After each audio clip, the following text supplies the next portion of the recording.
We're on a 100-city tour marking Democracy Now!'s 20th anniversary. Tonight we head to Colorado College. Right now we're broadcasting from Denver, Colorado. U.S. Secretary of State Jack Lew has announced the new $20 bills will feature iconic abolitionist Harriet Tubman on the front, replacing former president and slave owner Andrew Jackson.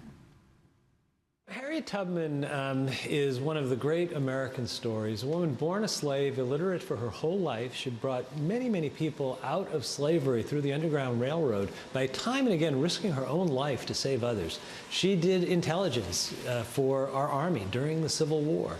After she worked to get the women's suffrage movement going. It's a great American story. That was U.S. Treasury Secretary Jack Lew. The move comes after more than 500,000 people voted for Harriet Tubman to replace Jackson. But in fact, President Jackson will not be removed entirely, simply moved to the back of the bill. Some have criticized the idea that Harriet Tubman should represent U.S. currency at all. In a 2015 essay that went viral again yesterday, the writer Feminista Jones wrote, quote, "If having Harriet Tubman's face on the $20 bill was going to improve women's access to said bill, I'd be all for it, but instead it only promises to distort Tubman's legacy, rooted in resisting the foundation of American capitalism." Well, for more, we're joined by two guests. In New York, Stephen Thrasher is with us. He's a weekly columnist for The Guardian U.S., where he wrote a piece headlined, "To put Harriet Tubman on the $20 bill would be an insult to her legacy." Here in Denver, we're joined by Winston Grady-Willis. He is professor and chair of Africana Studies at Metropolitan State University here in Denver. We welcome you both to Democracy Now! We're going to start with the professor here in Denver, Colorado. Professor, talk about who Harriet Tubman was. Give us a thumbnail sketch of this remarkable woman's life. Thank you, Amy. She was a remarkable woman indeed. She was born into slavery in Maryland. She was initially slated to work in the big house, but was seen as being too recalcitrant, and so was placed in the field, which is the experience for the large number of enslaved African women and men. She was born in 1822 in the Eastern Shore of Maryland? That's correct. In Maryland. She would eventually escape from slavery, but realize that her own individual freedom from chattel slavery simply was not enough. And so she dedicated the rest of her life to this ongoing mission to free family members, friends, individuals who did not know her directly. She became the most prominent conductor with the Underground Railroad. I mean, it's interesting. She escaped slavery like 10 years after Frederick Douglass, yes, from the same area. Right. He also enslaved. That's right. He goes north, becomes a world-renowned speaker against slavery. Yes. But she, yes, comes back to the place where she had been brutalized, right? They said she experienced these epileptic-like seizures because she had been beaten so badly around her head. That's right. And she would live with this lifelong disability, yet help empower individuals to escape from slavery. And the key thing, the relationship between Douglass and Tubman, Douglass, along with Sojourner Truth, are quintessential examples of political abolitionists. And Tubman is what I would call a military abolitionist. Many folks would refer to her as Moses, but a number of enslaved Africans, others in the Underground Railroad, often refer to her as the general. And talk about, she not only was a conductor, as they say, on the Underground Railroad, coming back, yes, freeing hundreds, yes, of slaves, but she fought in the Civil War. She did indeed. She was a spy, she was a scout, and most famously, perhaps, she was the individual who led the raid down the Combahee River in the low country of South Carolina. It was a nighttime raid in which she led forces that U.S. Army forces, often referred to as Union forces, who freed dozens of enslaved Africans, eventually hundreds, under Confederate fire. Not a single individual was lost. Afterwards, after her position fighting in the Civil War, it took her decades to get a pension. Absolutely, is that right? Absolutely. It was a decades-long struggle, and then when she finally did receive that pension, it was an absolute pittance. There's no question about it. And slave owners put a bounty on her head? Yes, absolutely. I often think of, when we think of the bounty that Assata Shakur has on her head, I'm reminded that there's a long tradition of individuals going back to Tubman herself who were deemed such a threat to the status quo. Stephen Thrasher, you wrote about Harriet Tubman replacing the slave-owning president, Andrew Jackson, on the front of the bill. He'll be pushed to the back of the bill. Your thoughts on this iconic abolitionist, her face on the most used bill in the United States? I had very mixed feelings about it, and I don't disagree with anything the professor said about what a fantastic and wonderful American she was. And I do understand people who think that this is an opportunity to have her have more visibility. But I'm really concerned about it because Harriet Tubman was, a slave herself. She could have been bought or sold with a $20 bill. And her work was about undoing the system of oppression of African Americans. And so I really worry that in being placed on the bill, that will be sort of a way of papering over her true legacy and sort of be a way to just say that things are being taken care of and are no longer problematic. I would be entirely for the Harriet Tubman Reparations Act of 2016. If I know this Congress would never pass such a thing and President Obama probably wouldn't sign it.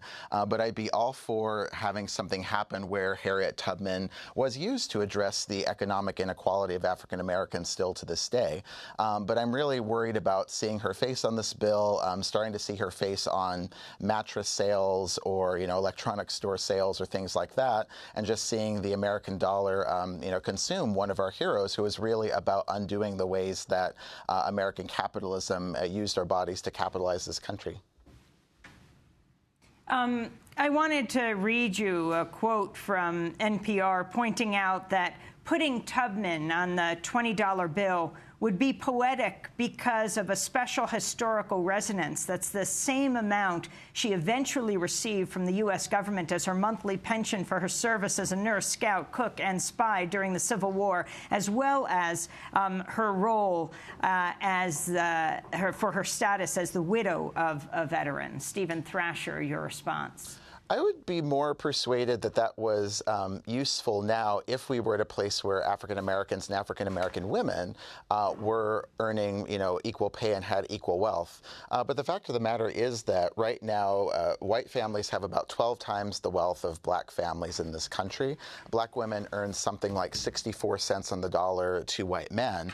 And so we're still living in a time that over the course of decades and centuries has been created an economic inequality from the time that Harriet Tubman was doing her work.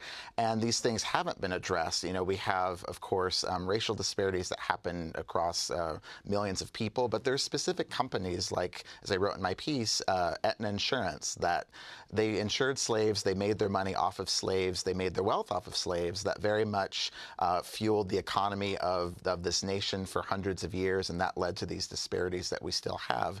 And those specific things are not being addressed. So to then take Harriet Tubman, one of our best images and one of our best people who was fighting that, and then to now put her on the dollar that is still economically oppressing black people, I think really misses a very important point.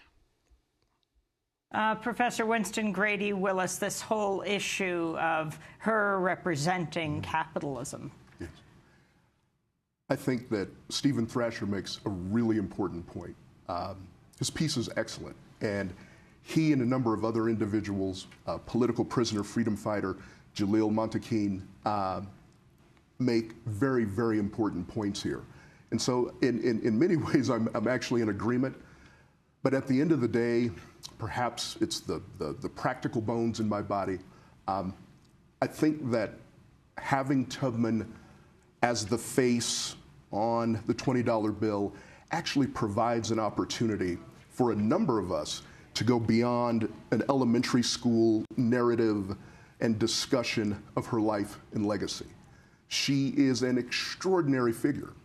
And given the place of enslaved African men and women, and specifically the marginalization of enslaved African women, the absolute absence of ownership over their bodies, Tubman's activism, her agency stands in stark contrast to that. And I think it's very, very important for folks to not only understand that, but to also, in a society in which heroism, when connected, when gendered, when seen in connection to womanhood, is often always placed in exclusively white terms. To have Tubman given prominence in this way is profoundly important and something that should not be. I'm going to put this quote to you, Professor Winston Grady-Willis. Akiba Solomon, writing in the racial justice publication Color Lines, commented, "Several people have suggested that Tubman on the front, Jackson on the back is a late April Fool's joke or the product of a 420 binge. It's neither. It's America." Yeah. And for our viewers and listeners around the world outside of Colorado, you can explain what a 420 binge is before you respond. Absolutely. I think I may have had some students in class who may have been recuperating from that celebration of marijuana use. That's right, yes. 420, folks, which we just passed. We were a little careful driving on the roads, but April 20th is a celebration of marijuana, and because it's legal here in Colorado, enormous day. Yes, yes.